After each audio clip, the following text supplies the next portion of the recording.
The race for recruiting top talent is fierce and highly competitive. Our guest is the co-founder and CEO of an innovative SaaS platform that is helping recruiters scale effectively and win talent with speed.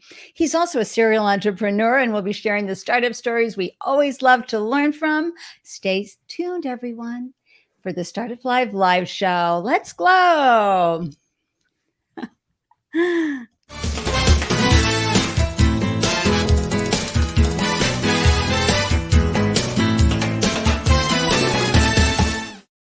Hello, everyone, and welcome to the Startup Live show. I'm your host, Ande, Lyons, 4 times founder and startup champion to founders around the world. And after raising 4 businesses of my own, I now love sharing founders' startup stories to help newly minted business owners find the information and tips and tools and resources, and most of all, inspiration they need to succeed with their startup. And I want to thank you for tuning in and upping your founder game. You never know what you're going to learn when you hear another founder startup stories, right? A new tool, a resource, just something juice that you might get to go back to your business and take it to the next level. And we have to keep upping our founder game, right? Because as we do better, our businesses will do better. As you're watching this video, I'd be so grateful if you clicked on the like button wherever you're watching. We're live right now on LinkedIn, Twitter, YouTube, Facebook, and Twitch. And when you click on that like button, everyone will get a chance to see what's going on because it'll hop into your feed, and you never know who we might be able to serve with the information and wonderful insights that we're going to share today with our guest. And if you're tuning in on YouTube and you haven't done so already, would you please be so kind as to subscribe and click the bell icon? I'd be so grateful.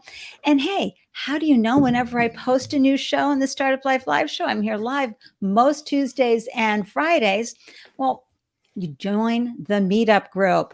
So either scan this QR code or click the link in the show notes or go to bit.ly/Startup Live Live. Live is all caps, and join the meetup group. That way you'll receive an alert whenever we post a new show.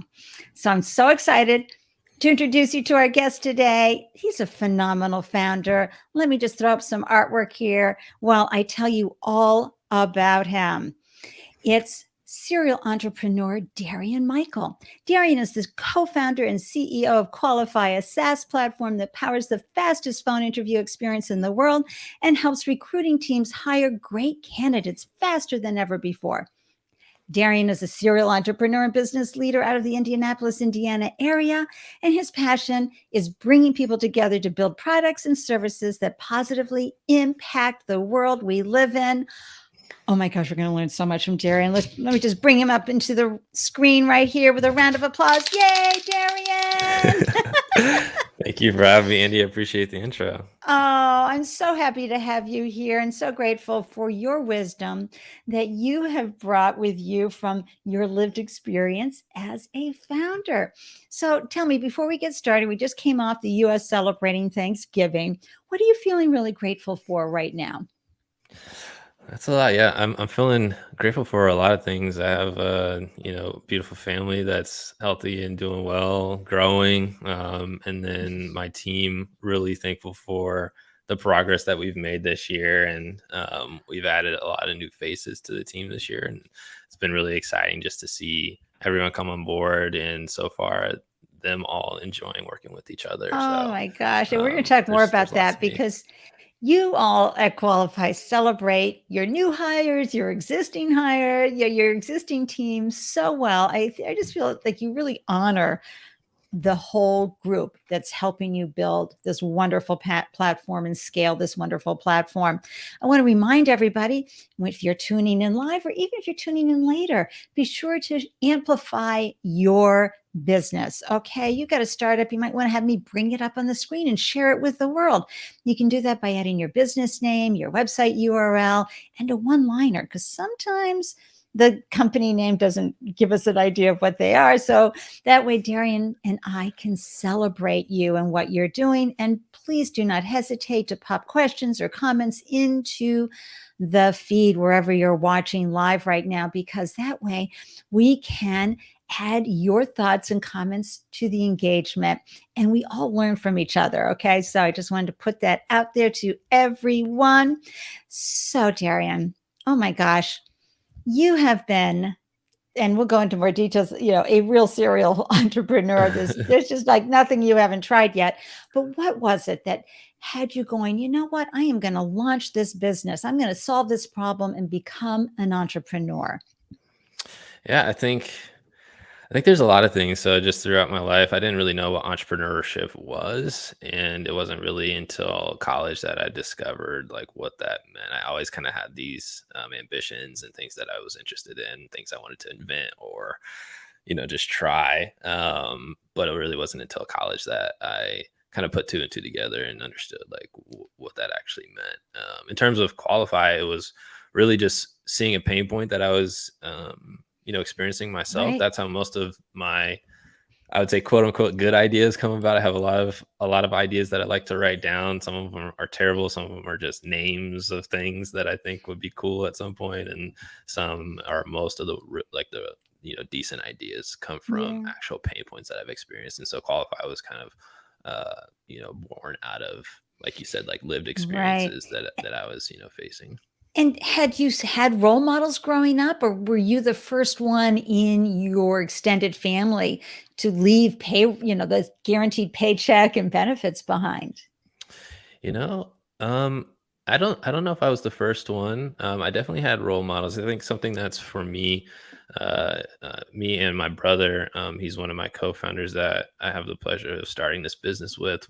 One of the things that we had the privilege of is getting, front row seats at a lot of close friends and family growing Yeah. up that were successful in a variety of industries, at really high levels. And so for us, we got to see people be successful. And for us, we always said it wasn't really a matter of if, but when. And I think the Nice. ceiling that we put, in our minds was really high in terms of what we could, potentially achieve. And so it made us less fearful to go after things. I love that. See, and that's so important to be able to look around and go, I see they're doing it. I can do that too. Hey, Laura Keshi, are you back from Turkey yet? Darrian, this is a female founder of an extraordinary extra virgin olive oil company where all the oil Mm, is harvested by female farmers in Turkey. And Laura is the very mother of interesting. 5 children. My So goodness. she's like, and her olive oil has won so many awards. I'm so happy to see you, Laura. I can't wait to get the scoop about, she took her youngest daughter, just a little side, everybody, and who was there the entire time watching these women harvest and participating in the whole plentiful bringing of this wonderful product to the market. And I just love that when we can show our younger children, right, and those around us what entrepreneurship looks like in the many different 100%. faces. And I'll have to drop the link. hey, I'm interested in that. yeah, she will. She knows how we roll here. And hi, Brent from Ottawa, Canada. You are so amazing. And you create so many good vibes on Twitter all the time. He's putting it out there saying to Darrian, I would love to interview Darrian on Twitter Spaces. Oh, So I we'll haven't make done that sure. yet. I haven't done that yet. I'll have to. I'm big into the audio side, so it's surprising that I haven't had a chance to be on Twitter Spaces yet. So Yeah, definitely it's interested. so easy, so easy. And here's Laura's, just a quick Laura from Boston, bootstrapping a mission driven, certified extra virgin olive oil from Turkey to uplift women farmers for equal pay, having their voices heard. So just throwing that out because we love you, Laura, and we love everything that you're working on. All right. So back to you, Darrian, because there's so much involved in starting a business. A lot of times we say, "Ooh, entrepreneurship," and we have inside our head some meme of what that looks like. But you actually went and did it, and you went from everything from movie rentals to clothing to Internet of Things to SaaS and sports. please share with folks some of the things that you learned along the way. Like, what was it like when you launched your first business, when you had that first sale, when you had money coming in? What was that Yeah. like? And what did you start to learn from that process? Yeah, I think I've definitely learned. I would consider not all of them, most of those businesses as projects and ultimately failures in a positive sense. Yeah. They're not around today, one, so that's one way to categorize it. Yeah. But I learned a lot along the way about things that I'm actually interested in and things I want to do and want to pursue. Got to see, on a very basic level, what it takes to run a business, like how much work goes into it, and what that means in terms of how successful you can be with it. I think the first time I received the first real meaningful one was the t-shirt business that I had in college. I started that with a friend, and I say it ultimately failed. We had a really big launch day, and I think we generated hundreds of dollars. We did a decent amount of promotion before it and got people to show up at this pop-up spot in our college mallway, which was really exciting because we had put a lot of planning, design work, and just all the stuff that goes into it, and to see people actually want to buy it and wear it was really cool, and a really fun experience for Right. And personally. that's really rewarding because you've got a product and then Mhm. you know what you paid for that product and then you sold it. Yeah, And then and you it was like pocket the money. exactly, and we put our own money into it, and Yeah. so there's that feeling of risk, like, "Oh, we just bought all these T-shirts, like, Right. we gotta move them," and unfortunately, and I would say unfortunately and fortunately, I still have some of those shirts today, so I plan on keeping some of them as, I still This wear some of them. They were really right. comfortable, I liked them, and then, giving them to my kids just as, like, Yeah. a souvenir from But college days. the value, seriously, folks, just the value of creating something and paying for that, the expenses, the cost of goods sold, Yeah, and then selling it and having yeah, people go, yeah, I want that, and giving you money for it. It can become a little addictive in the sense that you're like, okay, but now how do I do this with other products, with other yeah, services?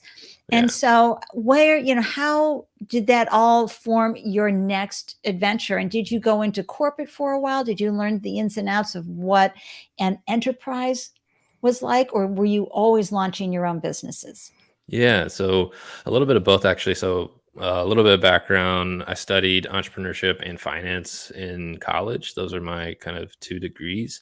And the entrepreneurship was more the passion. The finance side was like, here's how I can go get a job if all else fails. And coming out of school, I was engaged while in college. So I was like, the plan was to get a stable job and then, still be able to experiment and try things on the side. And that's what I did. And um, I'm really appreciative of all the different experiences. So on the corporate side, I worked for it was one of the biggest kind of small companies. I was in the corporate side of a large retailer, and corporate was around 200 people, but retail was in the thousands across the country. And so I got to see how an actual business runs, how people manage Nice. people, what kind of operations people put into place, and it really started to get the wheels turning in my head.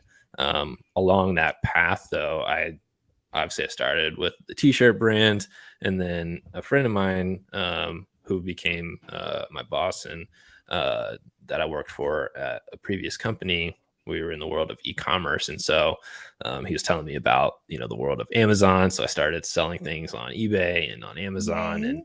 kept learning more and more. And it actually kind of led into being a good fit to working with him on the project that he was working on that became a Excellent. company known as Viral Launch that I was at previously. And it's so important that we get the experience within an enterprise. Now, I like to bring up the Squarespace founder, which he came up with the idea in college and never had been hired Yeah, himself anywhere, right? yeah, 100%. Yeah, Or let anybody go. And so, a lot of times when you can get into an environment where you're going to learn from all the mistakes, see what works, what doesn't, you're going to be able to take more with you. But if you haven't, first time founder, be sure to hire some experts to help you along the way, right, yeah, yeah, for Darrian? sure. For sure. I think it was really helpful. I was there for maybe 2 years in a corporate job, and at the very least, one, I had a really great boss that, I still, am appreciative of today. Yeah. And so just having I think it's one thing to go into corporate, but to go into a good environment, I Yeah. think that was a blessing to me. But at the very least, it taught me, like, some really basic things, like, when we start to hire people, like, what are some of the things that we need in place? What are things that people expect to be there? Like, how do we, review performance and set up different, compensation structures, some, relatively basic operational things. Right. And so those are some things that And especially if I've you used. you live in litigious states like California, that's where we had our .com. Yeah, I got to tell you, I haven't had to do that yet. I know there's pretty a lot of good restrictions, but founders hire HR experts. Just sharing that with you so that you can stay very compliance. carefully within the parameters. But hey, we all make mistakes. And, as you said, a lot of these first businesses, the early businesses that you tried, they prepared you. They fertilized the soil, so to speak, and helped you go and learn more. And I always like to say, I can't remember which of the co-founders of PayPal this is, but he's famous for saying, my first business failed miserably. Second business failed really worse than the first one. Yeah, Third one, I failed, but it was okay. Fourth one, almost made it, but failed. Fifth one, PayPal. So, remember that your dream is to have a business, founders, and, bring value to the world, bring your fully expressed self through entrepreneurship to the world. But sometimes the business isn't going to make it, and it's yeah, okay. Keep going. Um, 100%. Let's talk about Qualifi, because I am just over the moon excited for you all. I'm just going to bring this up again. This is an amazing platform that you came up with. Tell us some more about it. How did this idea come about? And of course, we're dying to know how it is that you co-founded it with a sibling. Yeah, no. So at the company I mentioned that I was at before, we were kind of on a rocket ship, and the founder that I mentioned, he and I worked on a project beforehand. That's how we kind of first got connected. But then I kind of assumed a co-founder type position with him. I was the vice president there and really Yeah. oversaw all the internal operations, and so that included finance, which I mentioned is part of my background. But then it was also all the other internal ops. We started to hire a lot of different folks, but I was kind of a one-man internal ops team, and so that included finance, all the As can general. happen. Yeah. There's always going to be that person, especially in a startup, that wears a lot. I mean, everybody wears a lot of hats in a startup, but I always joke and say that I think I wore the most at that time period. And so yeah, finance, all the general legal administrative stuff, and then HR and recruiting for our first 40 or so hires. We went Yeah. from 0 to 70 in about 3 years that I was there. Wow. And so we were growing really fast. And so we were hiring a lot. And I was busy with a whole bunch of different, tasks. And one of the things that I found to be particularly cumbersome is the phone interview, which is a really common step in most hiring processes that Sure. honestly gets overlooked by a lot of people. But there's a lot of coordination that goes into place. So you're dealing with the top of the funnel. So lots of different, candidates that you are potentially interacting with, trying to coordinate times, get time on the calendar. And then you're having, 30-minute phone calls with each of them. And then by definition, you're not going to hire every single one of them. And so it can be a pretty, wasteful activity, and it slows down the hiring process pretty drastically. Wow. And so what Qualify I, does is I was go going to say ahead.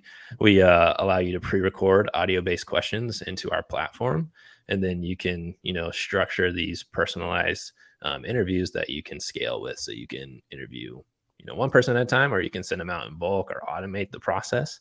And for the candidates, it's a really convenient experience. They get to take it on their own time in a comfortable spot when they're ready, and then they respond over a standard phone call.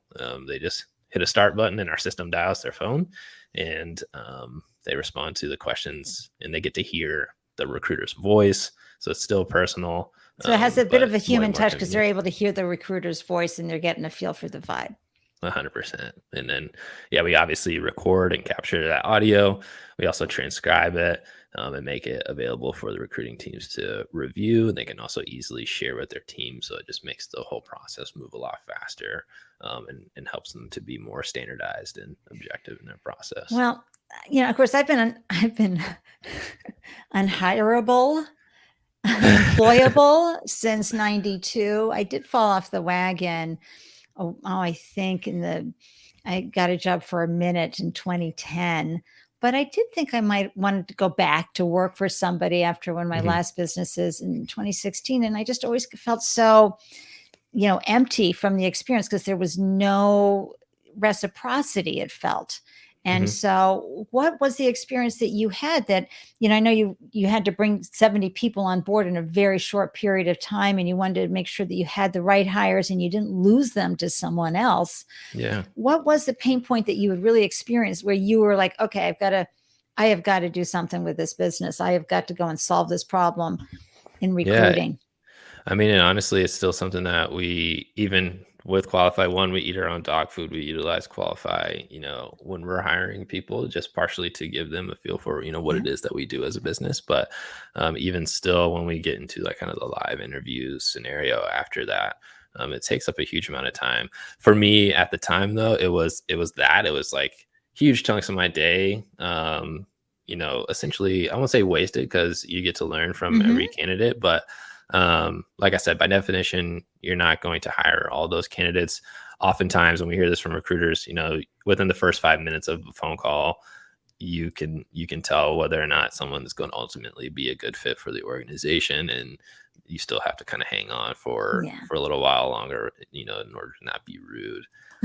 And then the other piece is that I had a long commute, and I just thought I likened it to having a potential like a podcast for interviewing, and being able to listen to interviews on the go and wherever I'm at. Nice. And so that was kind of the inspiration for when we got started. And then you asked about my brother. It really resonated with him, this idea, because he was, experiencing similar pain points just in a separate industry. So Yeah. he's an entrepreneur as well. He could come on this show and tell you, his backstory. He started a food truck while he was in college, which with actually this is going to get a little bit confusing with one of our other co-founders of Qualify.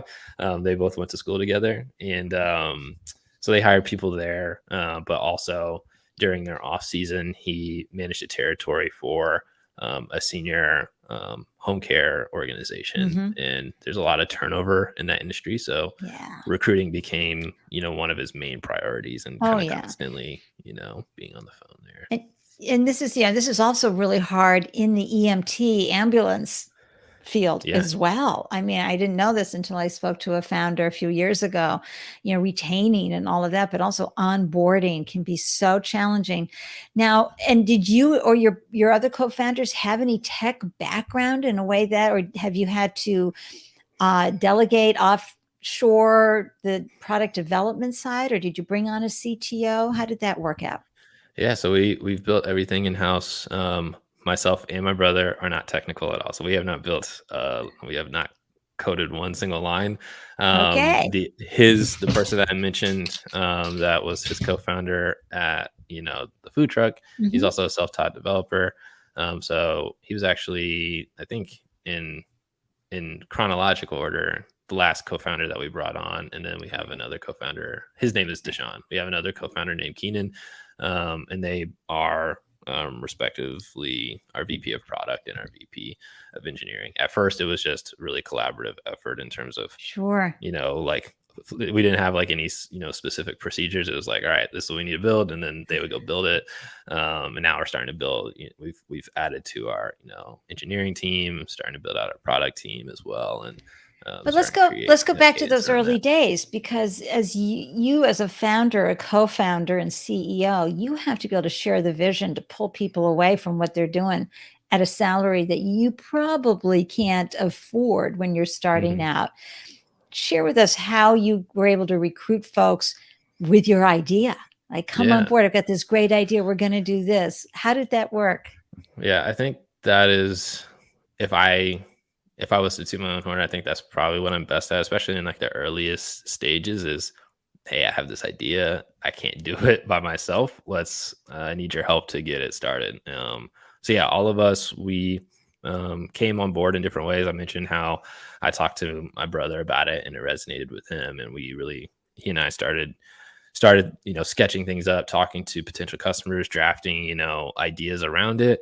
And then I actually met Keenan through just through LinkedIn. Actually, I knew technically kind of what we needed, and I threw some of those things into a search, and he was one of a few people that popped up. And honestly, it was kind of just random in a way, but we met for coffee, really hit it off, and kind of the rest is history. And so we've been off to the races. I think maybe one of your search criteria was local. Yeah, for sure. It was like, can we meet up?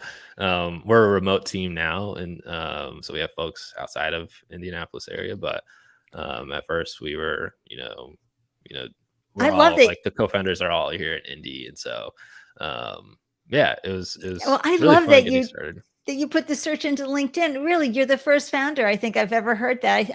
Someone else mentioned at a networking place, but no one has specifically shared that. Yeah, just put my search criteria into LinkedIn and look what happened. Yeah. Found Yeah, somebody. like I reached out to maybe a couple people, and he was the only one that responded, and um, we got to meet and talk more about the idea. We got super lucky, honestly. Like he's been part of the startups before, been a part of like larger companies, so he knows both the ins and outs there. And then Deshaun, our VP of engineering, he's actually his background's actually in business and accounting. He has his MBA, and then he just so happened to teach himself how to code. So he's like super fast learner. Yay, qualified team. Yeah, so we got really lucky with the founding team. Really, honestly, the whole team now we've put together, but especially love working. Yeah, but you know what lucky is, right? Being prepared for the opportunity. And sure. So you were prepared, and look, I mean, who wouldn't want to go work with you, Darrian? My gosh. Okay, so when I was doing research on Qualifi, I have to talk about this because we talk a lot about the protecting of one's assets, right? Intellectual property as well as names. And when I looked up Qualifi and did my research, I saw a competitor out there with the same name and in the same industry. So my curious mind wants to know, how did you work that out with the USPTO? Yeah, honestly, that is actually that hit our radar very recently. And it's not I wouldn't say it's a competitor. It is they're in the somebody HR space, though, they right? are in the HR industry. Yeah. But it's not a direct competitor. So in that way, it's not a red flag. But with our name and like what we are trying to do with our brand, it is something that we have put our attention to for sure. And so definitely something still that's I would say a work in progress with our well, and because yeah. A lot of founders have that challenge. I certainly had it with my food business. I was given a hard no by the USPTO. And I was like, what? I'm already an Oban Pan. Yeah. And I'm kind of loving the name. And so I called I had attorneys, but I didn't want to spend thousands of dollars with them. So I just called the USPTO attorneys and said, what do I do? Yeah. And they said, well, there's a lot of like specific things about, I learned this at my last company. Like, I'm sure you ran into like the descriptive, like merely descriptive things. Like, is there certain things that can be like some things that can be protected at different levels, and so it depends on kind of the nature of your business, what your name is, and correlation to that. Other competitors in the market are in different industries. So there's a way you can rub up against someone, is what Darrian is saying here. I actually had to get him to sign a very legal document that said it was okay with him that I had the name for my business, and he was totally fine. But of course, he was from Santa Rosa, and he had, his product was part of this Lotus Bakery. So, there's a lot of peace, love, and get along vibe. So I was very lucky. But I always like to bring this up, founders, because when we protect our assets, especially when we're getting investor money, investors are going to ask you about your trademarks, about your intellectual property, if it's being protected or not with patents or trademarks. So Just a little something out 100%. there for the first time founders. Yes, yes. Especially um, like your intellectual property. oh, that gets very expensive as well, getting the utility patents and design patents and things like that. So when you launched your business, and this is something we always talk about on the Startup Life Live show, because it is pretty much, except for timing, the number one reason startups fail is the value prop. Folks don't want what you're selling. And so, how did you start finding out what your potential customers wanted? How did you figure out your customer segment? Did you go after a specific segment of a customer? And how did you meet them and greet them and bring them on board and customer acquisition? Please talk about this with us. Yeah. The short answer is a lot of trial and error. Like, a lot of, I would say, a lot of the emphasis on the error piece. When we first got started, it was, we thought our path was going to be a lot different. We're more of a sales led organization and starting to incorporate marketing to support that. Before, we thought we were going to be, like the Slacks of the world, have these like really product led and have like these viral components, which I think is still, something that we can tap into a little bit. But what I thought was, coming from my background in tech, I was like, I'm just going to go talk to my other friends in tech and see if like this is something that they need. They should be growing fast and want to, have these same pain points that resonated for me. So that was one place that we started that is has not played out, very well. It's not who we, work with today. And generally speaking, we just went really broad. We're like, let's talk to every HR person, every recruiter, and just like try to sell them on this idea. This is what I call it. I call it a switcheroo. Interesting. What happens is we start thinking we're going to do this with our business, right? And then we get the customer feedback and we're like, oh, this is what they're looking for. Yeah. And also, we started pre-pandemic, like when we first got going, and the unemployment was in a totally different, like, it was, if you remember, like unemployment was at like an all-time low. Yeah. And so the value proposition, the way we positioned the product was totally different. Some of the same things we sell today, like some of the ways we talk about it, like speed still matters. Yeah. But back then it was, hey, there's not a ton of candidates that are in the market. In order for you to win the best one, you need to be fastest. Like, you need to move faster. That is still the message that we share today, but it was under a different context then. So some of those things have kind of shifted, and we've started to really, but by going broad, we started to find like where things were like, oh, these certain types of customers really resonate. I think we need to focus more of our time here. And so it's a hard thing to do. It's a hard thing to do because HR is pretty broad already. And so we had to figure out. That's a good point. And what did you see, folks who were in your lane actually trying to, help recruiters recruit great folks faster? What did you learn from them? What were you seeing from them? Or what was the competitive landscape like? Yeah. So there are some pretty relevant, I wouldn't say competitors. There's like similar, we do have competitors. I would say the biggest competitors are like more in like the video interviewing space, where people are familiar with. And so I think that was, and is still, things that we have to overcome, is like, that is what people, when they think of digital interviewing, they automatically think of video, and what we do is relatively new to the market. And so we're having to introduce something that's unique and tell our story and like help them understand what the true value is and why it's different and potentially better than video. And then there's also like text messaging. There's different ways that people are going about solving various problems of recruiting, and we solve, a unique problem, and we found, certain types of customers that it really resonates with. So, and I love what Brent said here, because Brent is fully in the other abled world, right? And you're absolutely right, Brent, when you said this is great for disability people. Yes. Yeah. And what we like to present is, for all walks of people, it can be an equalizer in a way. Like, we're removing the visual component of interviewing, which, if you're the person on the other side of it reviewing applicants, it can, just seeing somebody can, lead you to certain, everyone has biases, and Absolutely. So so, it's like The so Voice, they don't turn yeah. their chairs, they're listening to. Yeah, exactly. It's like a voice for recruiting. And I think there's still ways that we can continue to enhance that. And then on like the way it actually happens, it's over a standard phone call. So we're trying to remove as many barriers to taking the interview. Like most people have a phone and can, Yep. receive a call, as opposed to maybe they don't have a webcam or a good environment to Oh, it'd be get an like back in interview. the day, you'd be walking in with your cover letter and resume and looking at the recruiter. That's how I see the video part. Yeah. And then And it's some very of, awkward, it can be pretty yeah. awkward. Yeah. And it's awkward for the recruiter too. It's like, it's the whole, you got to get to know someone first and then you're ready to go to the next level. Yeah. I love that. I just want to say a quick hello to Olgi. How are you? So good to see you. Happy Thanksgiving and happy holidays to you. Darrian, Olgi has a sneaker company and it's a Ooh, heelless technology.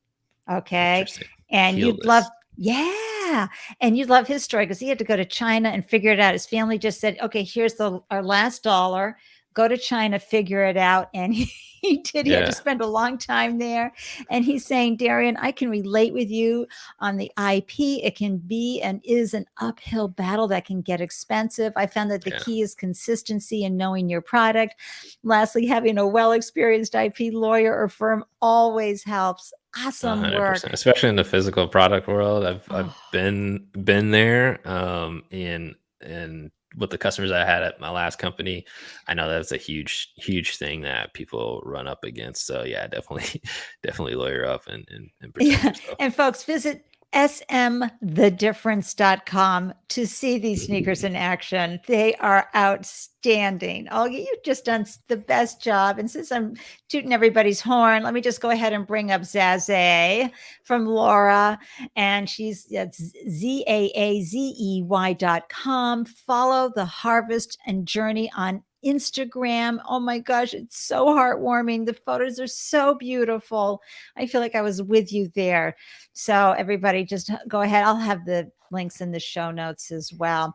So, you've got the product up and running. How have you funded Qualifi? We always need to hear founders who have raised capital, their stories, what they've learned through the process. Was it family and friends for seed money? And did you then go to investors? Was it equity crowdfunding? How did you fund Qualifi? Yeah, no, this is a part that I like to talk about, and I never usually have enough time to unpack all of the things that I've learned. But like I mentioned, we officially incorporated in March of 2019, and we truthfully had been working on it, kind of behind the scene. Like we all were basically doing this, in our side time. I was still full time at my last company, and everyone else was working full time or part time jobs. And so for a while, it was fine. Like we were just able to just do this on the side. It wasn't really, something that we had to put pressure on. But I actually left my company in January of 2019. And the timing was such that Qualifi was not it was not a real business at that point. It was more of a concept, more of an idea than it was a business. I was not receiving a paycheck elsewhere. And for about 6 months, I was not receiving a paycheck And from it's not anywhere. like you So were a like, single guy either, right? no, yeah, I think at this point I had 2 kids and a wife and 2 kids, and so it was very much a struggle. I have an Mhm. amazing wife that has been really supportive of me. So like without You're the her, like none of best. this really gets to happen. But that did not necessarily mean it was easy for any of us. Mhm. But my goal was really to just get it off the ground. I had a lot of conviction that, this solution or this type of solution, there would be a place for it. And it just led me to keep grinding, keep persevering. And yeah, so for a while, it's like trying to get customers to pay for stuff and then also to get investors to believe. And if you're in this world, you've probably come across this pain point of like, I always mention this kind of this cycle of hell, honestly, where it's like I need investor money to produce the product that I need customers to pay for, Right. and it's hard to get customers to pay for something that's not real. It's hard to get investors to invest in a company that has no customers, and so it's a really difficult, cycle to, overcome. And that was honestly the story for a while, but luckily we were able to get things to like a minimum viable spot where people could Yeah. actually see and experience it. And we got people to sign up to at least try it. And some folks in the earliest days to start paying for it. And then continued to work investors to the point where we got angel checks here and there that would allow me to fund my life for a little bit, put food on the table, and really we slow rolled for a while, Yeah. with stringing along various angel checks, $10,000, $15,000 checks here and Right. there. And like, it That seemed like, that precious seed money. yeah. Why? And it seemed like every time we were at the end of one check, the next one would somehow come in. There was times where we, between myself and my brother at first missed paying ourselves. Yeah. But then I think one of the biggest jumps was when we got my brother on board, because one of our best angel investors to date signed up, and he put 50K Nice. into our bank. And so that got us like at least a few months, of runway. Well, and also you live in Indiana, so it's not like you're in Silicon Valley with an Right, we can overhead make it that's stretch. ridiculous, right? We So can we you're can make it stretch a little longer, yeah, for you can make sure. it stretch a little bit longer. Oh Yeah. my gosh, and had you raised capital before? Had you asked for money from angel investors before? No, I had connections with investors, so I was like maybe a little arrogant, honestly, and thinking like, oh yeah, we should be able to raise money pretty quickly. I know people. That was not the case. And it was my first time raising money. The last company I was at raised money, but I did not lead those efforts, and Yeah. so it was a new motion for me.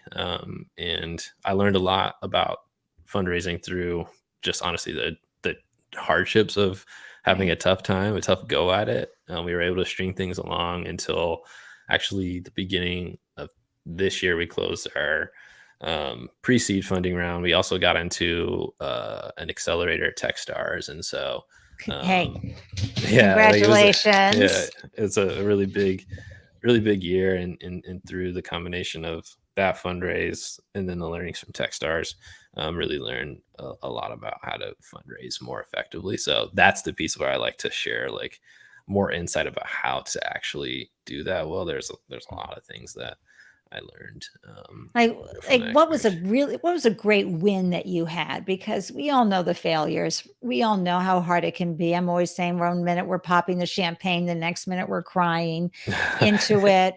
When I had my .com, right when the bubble burst and we all started to tank, we'd already raised 8 million. We were this close to revenue, Yeah, and we had a $5 million commitment from a very well-known fund. They imploded with everybody else. We never saw the oh man, money. They went under. These things can happen, folks. yes. What was like a really good feeling though? Did you ever turn an investor around, or Are you was saying it, specifically on the investment yeah, front? specifically on raising the funds? Because we talk about the unconscious or conscious bias that diverse founders have to deal with and have to work extra hard, folks. And I'm sorry, it's just a fact of life. The numbers show, the experiences show, and there are ways to turn things around when you're Yeah. faced with the unconscious bias. Give us a story. Yeah, I'd say there's probably a few. One that comes to mind immediately is actually getting into TechStars. Yeah. So if you're not familiar with it, they're in my mind top accelerator in the country. Like if you're familiar with accelerators, like Y Combinator is one of them, and TechStars is usually those two are usually mentioned in the same conversation. So we got into TechStars Anywhere Accelerator, which was a virtual accelerator. It was virtual before the pandemic, and so they really knew how to run a great program. But I mentioned that one because in my mind, this was the last accelerator that I was applying to. I was like, fine, I'll do it. Like, cause we had applied to other accelerators, multiple of them, gotten turned down by all of them. My wife had a decent amount of anxiety because every time I applied to accelerator, I was like, there's a good chance we might move to Minnesota or move to some random place Right. that's not Indiana, because a lot of them require you to move. And That's so I right. was They like, all do. right, I'm Hmm. like, we had made it to like different steps in the process, but never got in. And this was the last one in my mind that I was ever going to apply to. And the last conversation with our managing director, he set it up as though it was like going to be like a final interview. And basically, one of the last questions, like, is there anything that will prevent you from accepting an offer from us? And we said nope. And then like welcome to TechStars, like that was like a really, really cool feeling that me and the co-founders got to experience, and definitely me and my brother were here together, and definitely had a toast after that. So it was a pretty cool. Because you get some pretty powerful mentors, right? When you get into TechStars. Oh yeah. Some that we still get to work with. I mean, that we have access to all of them. Some we still have, weekly conversations with today. And I imagine that helps you raise further money, because have you done a Series A yet? No, we have not. Okay. Yeah, we are. We have some things to announce here soon. I won't disclose it. That's okay, but you've raised some significant funds. Yeah. For the business. I mean, initially it was the short angel checks, but I think you've also gone on to raise some significant funds, right? Yep. So we grow the business, been able to raise money and start to grow the team, and it's been really fun. And I've told a lot of folks that I've had these sorts of conversations with, and just generally anybody that cares to hear that perseverance has been my big word, because there's plenty of times that we probably should have stopped along the way. And now I wouldn't say we're like completely in the clear. There's still a lot that we have to prove, a lot that we have to do. But we're having a lot more wins lately. And so it's been a lot more fun, and it would not have happened if we, hadn't tried. Close shop, Yeah. And folks, I'm always encouraging, always be pitching, and always be applying to accelerators when you can, when it's a fit for where your business is at, because you can get such great, first of all, you're just going to get some people you can feel you can lean on during this process. Right. And the biggest thing is like other founders that like there's us and then 9 other companies that we got to go through that experience with, and they're all pretty similar stage. So we get to help each other out, and honestly just be a counsel and support group with each other, because it can be really, like, entrepreneurship is really tough and mentally trying. And so it's good to know that other people are experiencing the things that you are or have been there. It can help you, get past those hurdles. Right. One of the things that I love that Qualifi does, and folks just, hop into their LinkedIn thread. Links will be in the show notes to see how they honor new hires, existing team members. Whose idea was that? Because I think it's lovely. It's definitely not mine. Probably it's probably someone in our team, probably our marketing team and our co-founders. What I tell people is that I somewhat get to say that like the idea for Qualifi was mine, but basically everything after that is credited to somebody else. And so I can't take credit for any of that. But I love seeing like the people. I love seeing the visuals of what it looks like when we announce new hires. It's really fun for me to get to bring new people into the mix, and that's my favorite part. I care about what we build, who we do it for, but more so it's about the people that I get to collaborate with. I have plenty of ideas, and so it's more fun to build a team. Oh my gosh.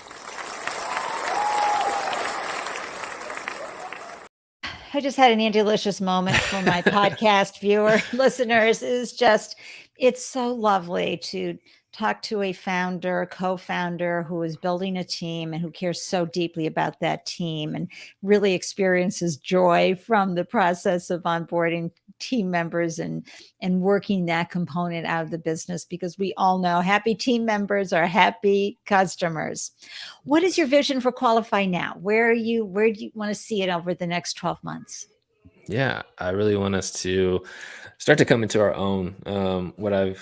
Where we're at as a company is in this like really growing phase. I want us to really mature and take ownership of the market that we're trying to capture. I think there's a big opportunity for us to share the word with more people. Like I said, what we do is pretty unique to almost every recruiter that we interact with. We're kind of bringing it to them. And so I want us to get the word out more, share it with more people, and start to, really just help more people solve their recruiting needs. And what So, does your ideal client look like? Because you never know who's tuning into the Startup Live show. Maybe we can add some wind to your sails. yeah. Do you have a company that is at a certain revenue level or a certain employee number level? Yeah, well, I will say we have not turned down people that have, felt a pain point that we can solve. So there's a variety of client types that we help. Where I will say it tends to be mutually interesting is where you're experiencing a high volume of recs that you're trying to hire for, a high number of jobs that you're trying to hire for. Usually, recruiting teams are pretty lean, and oftentimes they're each individual is trying to hire 20 or 30 people at a time, and it can get really cumbersome, especially if there's a lot of applications coming in. And so Yeah. healthcare industry has been really big for us, contact centers, but just generally, if you are a recruiter that feels overwhelmed and overloaded, then definitely come talk to us. Yeah. I love it. So over the years as a founder, I know you've had moments where you felt inadequate, doubtful about your capability to do the job. Yeah. How did you what worked for you to shift your mindset, Darrian? Uh, so one, I like to think that I'm decently headstrong, but honestly, Qualify and being an entrepreneur has kind of showed me that I am vulnerable and it's okay to be vulnerable. But the other piece is honestly talking to my brother. It's fun to have co-founders, and especially in the early days, even today, honestly, literally today, we kind of we balance each other out. So it's always seemed like there would be a moment or a day where he's having a high and I'm having a low, or I'm having a or the opposite. I don't know what I just Right. said, but the opposite. And we tend to be able to speak truth to each other and say like, no, actually, this thing is happening. This thing is happening. Like, don't worry, because like we'll be here soon. And that was today. Like he had like an investor call, and the person kind of said that where we project to be at in the next year. He said like that would be great, but that seems kind of crazy. And he's like, is it kind of crazy? Like, I don't know. And then I was like, well, let's look at the model. Like this, like, are these things true? Like this looks like it should happen. This should happen. He's like, you're right. Like I think we'll be all right. And so That's that's wonderful. honestly been helpful. Having somebody to talk to balance you out. Absolutely, Has especially been when really other helpful. people, or especially when there's no evidence in Right. sight, but also, you have the experience of working in the business when you can turn to your co-founder if you're having a moment of doubt and they can say, "Hey, we crunched the numbers and from what we've learned so far, we can deliver. We can Right. execute, we can implement, and therefore we, take it this far and get the oxygen we need, i.e. the funding we need to Right. do that." Beautiful. We've got that nailed. So, it's the investor's job to completely take apart everything you're Oh doing yeah. and show all the risk They do their involved job. They can do their job very well. and make you feel like an idiot. Well, what was I thinking? Right. That's a big learning lesson, like, especially when you're doing fundraising and you're, like, really in it, you're gonna talk to a lot of investors, and the bad part is, like, a lot of them are gonna, like, try to poke holes, but the good part is, like, you only need to find really one believer, and it can kind of change the course of you getting, the funding that you need. Yeah, that really can, folks. And it's worth the wait, right, Darian, to find the right investors. 100%. Yay. 100%. What final piece of advice before we wrap up that you can share with other founders who are tuning in that you feel has been really important that you've learned from your entrepreneurial adventure? Yeah, I'd honestly kind of just retouch on some of the things that we talked about. I think perseverance has been one of the biggest things that has hit home for me this year as I reflect on the journey for Qualify. And for context, most of my life has been, I won't say easy, but I've been decently good at a lot of the stuff that I've tried, and um, this is where I've run into the most hurdles that I've had to overcome, and so it's been really transformative for me to have that mindset of like I'm just going to continue to jump over them or run through them, and I would encourage other people to not give up and to continue to continue to Right. pursue what they're trying to solve. And that might mean to pivot, but um, what regardless to not give up, because that is honestly the ultimate failure. And I honestly find other people that you can work with, collaborate with, or just talk to, because Yeah. it can be mentally draining and really test you. And so Yeah. it's good to have people that you can turn to. That's such good advice, Jerry. And founders, do not do this alone. It's like those Yes, commercials. everyone Don't says it try can this be at home. it can be a lonely experience, but it doesn't have to be. It And so doesn't have to yeah, be. And your ability to be able to reach out, and even if you're a solo founder, folks, there are founder groups that you can belong to that will really help your journey and add value to what you're doing and make it definitely. easier. Oh, Darrian, thank you so much for coming on board and sharing your startup stories, your founder journey, your founder life and experience with the Startup Life live show community. I know folks are going to be benefiting from your wisdom for years to come, because that's the beauty of doing these shows. We've captured all your wisdom and it's there evergreen. So I'm so grateful, and I'm so excited for Qualifi and the team and everything you have going on. I appreciate it. Thank you for having me on, and just the energy that you bring to these conversations. I really appreciate it. Oh, thank you. And highly unlikely we'd ever meet in person, but boy, I would love to hurl with you. That's hug in Ever in real Indy, life. or if I'm ever in Boston, Yes. then we'll make it Oh, I happen. hope so. Really, you are genuinely a delightful, lovely human. And I know the Qualified team is like, we love Darrian.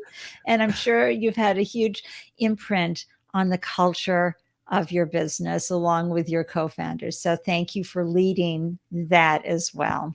I appreciate it. Thank you so much. Okay. All right. So I'm going to pop you into the green room and bring myself up. You know, we learned so much from our founders and their stories and their experience. And, you know, someone like Darrian, who is just so thoughtful in how he is in the world and what he's bringing to the world with his co-founders, with the team at Qualifi. I'm just in love with it all. Let me share with you who's coming on next. This Friday, we have the one and only and it's Friday, December 3rd at 12 p.m. ET, 9 a.m. PT. We're chatting about raising money versus bootstrapping with Naveen Prasad. And he's the founder and managing partner of Agilis Capital, where he manages a mandated portfolio in excess of $4 billion. And he's a serial tech entrepreneur and has a deep understanding of when to bootstrap and when to raise money for your startup. We're going to get some great information out of Naveen. And how do you know when I post a new show? Come on, we can learn from these founders. Join the meetup group, scan that QR code, visit the bit.ly link, Startup Life Live, join the group. I promise I'm not going to be sending you a ton of emails. You're going to get an alert when I post, and you're going to get an alert a few hours before I go live. That way you can watch the replay on your favorite platform, Facebook, LinkedIn, YouTube, and mine the gems that these amazing founders bring us every week, twice a week. So I hope I see you there. But until then, I want you all to remember, as founders, this is so important. And we were just chatting about this with Darrian, and that is, of course, his was all about promise me that you'll remember to be persistent and that you're braver than you believe and stronger than you seem. And as we say here in Boston, wicked smarter than you think. Keep up the great work. I am cheering you on. Please hop in the comments and share your business so I can follow you everywhere you glow and cheer you on with what you're doing, because I am in awe and wonder of you and the courage that you're tapping into to bring your gifts to the world through entrepreneurship. Wishing you a delicious day everywhere you glow. Mwah, everyone. See you soon.